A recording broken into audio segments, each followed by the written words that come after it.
Hello, my friends. Okay, so I would like to start out with this is the first video I am ever going to be making of a project I have been working on for over 20 days now, and I am so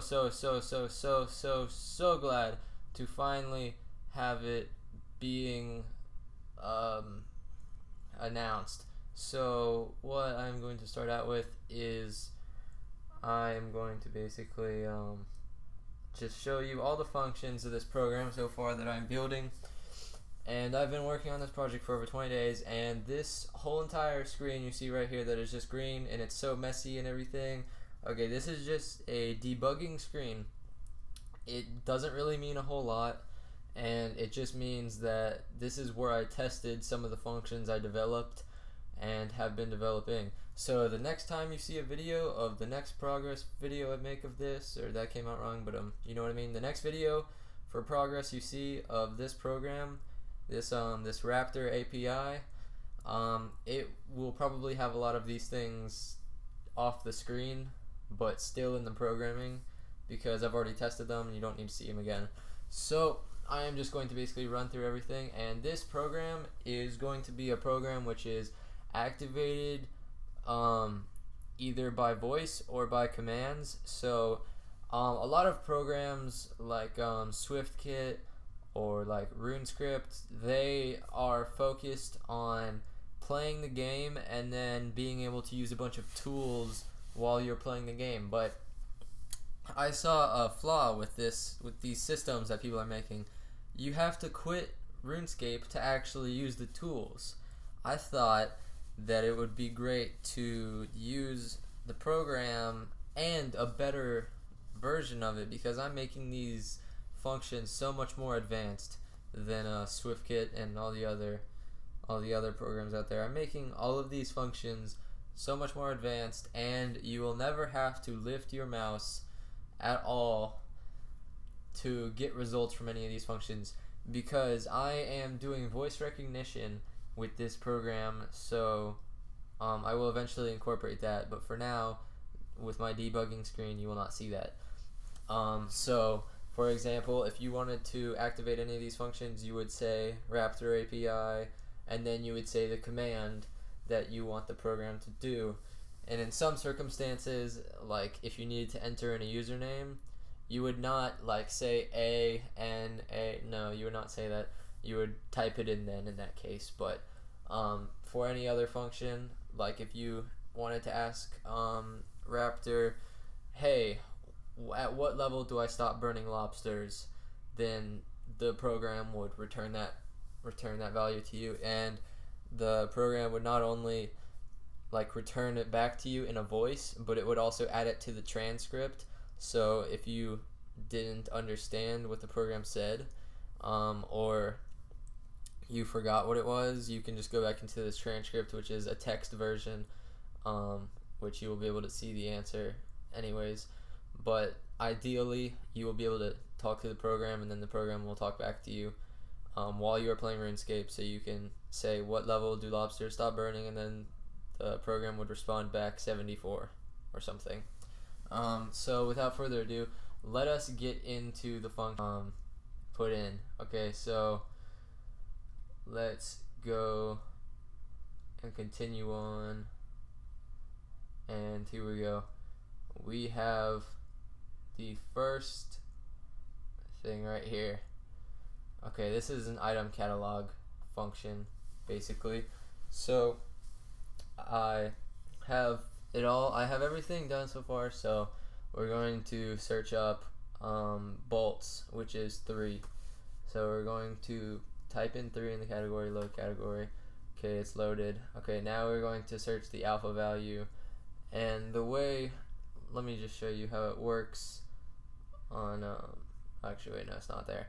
But anyway, so alpha 0 means numbers, and then after that it's letters ascending A through Z. So 1 would be A, 2 would be B. Okay, so we're gonna go to A, which is 1, and it's going to say 2 results,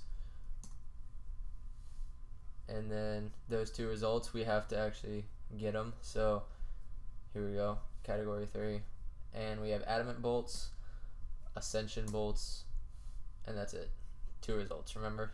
Okay. So, I forgot what, okay, so let's go back to that. Let's go to adamant bolts, for example. So the item ID of that is 9143.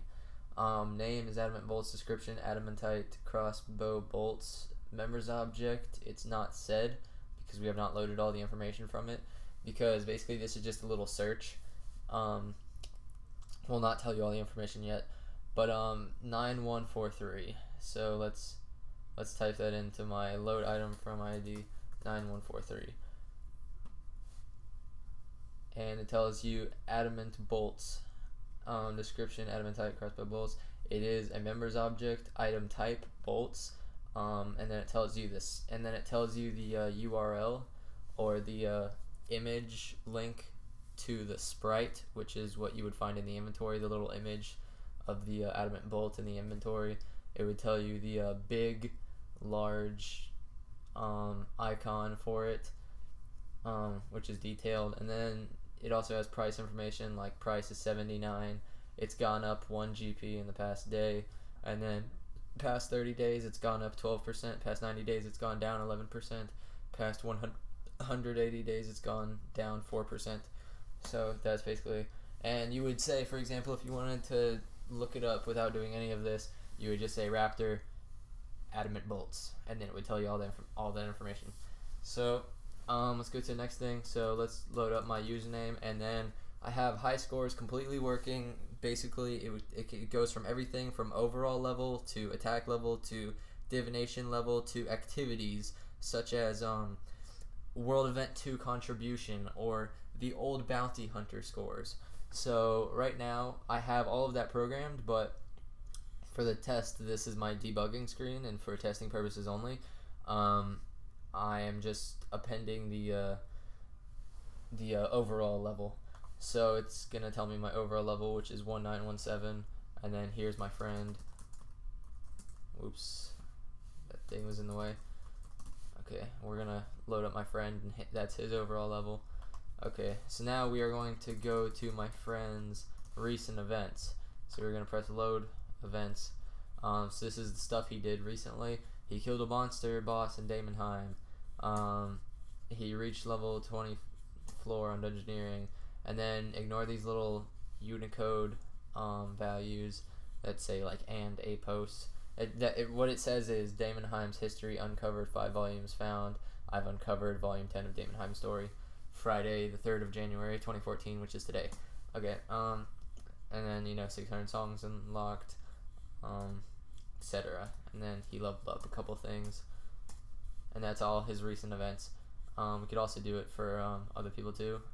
So let's go to search beast by term. So this is incorporating the bestiary or bestiary, whatever. So I figured that Runescape, Jagex specifically, they did not do a very good job of making a bestiary that people are able to use. So for example, they use HTML5, which Firefox can't use that. I mean, like internet, nothing besides Google Chrome really incorporates HTML5, and even with that, a lot of people have problems with like local storage being required and all this other stuff. So I basically was able to parse data from the bestiary, and I'm able to get it. So without further ado, we're gonna search up the beast that first comes into my head, which is going to be a cow. So searching it up, and these are all of the beasts that we will get when I search a cow. So the first thing is cow, and ID 81, level 6. Okay, and then we have another cow, and the reason there's 2 cows is because if you went to Lumbridge and you went to the cow pen, there would not just be one cow, one type of cow in the entire cow pen. There would be like a cow that is black and white, and then a cow that's brown and white, I'm not talking about cow calves, like they have different textures. They're actually like different NPCs with different IDs.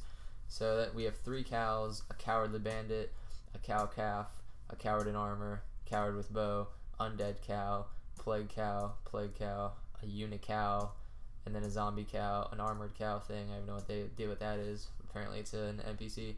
So we are going to search up cow, which is of course the Its ID was 81, as we saw in there, and this is all the information that we get from it. Name cow, level 6. XP that you get from it is 24.9. Description of the cow is, if you examined it, converts grass to beef. The members, it is not a members cow. Its weakness is earth. Its size is 2, and size is, if you go into RuneScape and you just clicked on a place to go, you would be snapped to a little block. You might not see it, but if you turn it to like minimum graphic detail and like turn ground blending off, you would see these little blocks, these tiles, and those are like little blocks, and your player will always be clipped to a block. You can't be in between two blocks. It's impossible. Basically, what happens is size 2. It means the cow takes up 2 blocks. You don't really need to worry about that. It's not really that important information. Poisonous? No, it is not a poisonous NPC. Its ID is 81, life points 150. Aggressive? False. That means the cow will not attack you. You have to attack the cow. Attackable? True. Slayer category? It fits under the Slayer category cows. I will go into that later. Slayer level, it does not have a level requirement. Attack level 3, magic level 1, range level 1, defense level 3. Then it has 2 functions, to die and to attack, basically. And then it can be found on RuneScape surface, and that's it. You will not find one in a dungeon. Okay, so let's go to search beast from alpha. So let's go into Y, because Y has the least amount of NPCs, starting with that character. So basically any AI in the game, or NPCs, I don't know what you would call them, whatever you prefer, if they start with the letter Y, they will come up in the search. So since we're doing Y, it is going, give me a second, I think my internet just might have dropped for a second. My internet has been dropping all day. Okay, it's back. Yellow Fortune Director, we have that. Yellow Fortune Secretary, Clagger the Thunderous, Young Grotworm, and that's all the NPCs that start with Y. Okay, so let's go to the next one, search beast from area. So when we searched up the cow, it said areas, as you see at the bottom. It said RuneScape surface. That is technically an area, as you see it right here. Areas, RuneScape surface. So we can search RuneScape surface and get all of the NPCs that are on RuneScape surface, but that is probably like thousands, and I do not want to do that. So we are going to go to something that does not have 5,000 NPCs there. So we're going to go to like a dungeon or something. So let's pick Elvarg's Lair, because that seems pretty simple enough. So let's go to Elvarg's Lair, and we are going to get, okay, so there's a red deadly spider there, a giant bat, a lesser demon, another lesser demon, another lesser demon, another lesser demon. There's a lot of lesser demons. Okay, so and then a skeleton, another skeleton. Some of the skeletons are different levels, so that's why there's a bunch of them. 46, 84. Okay, so that's all the NPCs that are in Elvarg's Lair, and Elvarg itself doesn't really count in that search, I guess. I don't know why. So then we're going to do search beast from Slayer category. We're going to load all the Slayer categories, because remember when we searched cow, it brought up the Slayer category cows. So let's pick something that's pretty ambiguous, like you wouldn't know what it was. So let's choose trolls, I guess. Or like say your Slayer Master told you to kill cow fights. Like you don't know if the here's what we can do. Ganodermic creatures, level 96. What if you don't know what a Ganodermic creature is? Okay, so let's load up 96, which is the Slayer ID for Ganodermic beasts. So you have the Ganodermic beast. You have another Ganodermic beast, a Ganodermic runt you can also kill, and those 2 NPCs count towards your Slayer task. Or if you said you wanted to, I have no idea what Griffalarus are, but I don't want to search those because those sound stupid. Okay, so let's go to you know what? Let's go to cows because that seems a lot more interesting than Griffaloos. So this is the NPCs that count under cows. Surprisingly, it's a cow. I know cows count. Cow calves also count towards the Slayer category. Plague cows will also count towards the Slayer category. And undead cows will also count towards your Slayer task. Okay, so then we're going to do a Slayer category from weaknesses. These are all the weaknesses.